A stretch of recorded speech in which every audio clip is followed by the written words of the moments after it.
The night before she was gonna leave for LA, I bonded with her. I went with her to her climbing gym. And then I said, Eman, your eyeglasses are a bit twisted already. I want to buy you a new pair. Okay, Papa. But I want to go with you climbing and maybe bond with your friends. So we went to the optical shop across the climbing gym, high gym, and I bought her a pair of glasses. She chose a nice pair, and I spent something like 15,000 pesos on the pair. She was so thankful. When I was having lens installed, it takes about 30 minutes.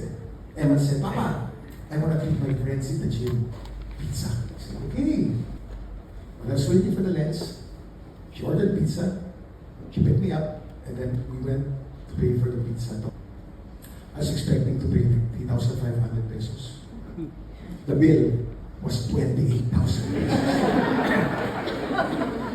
Emma bought something like 20 pizzas for all her friends in the gym, about 100 of them. That's my Emma. So generous.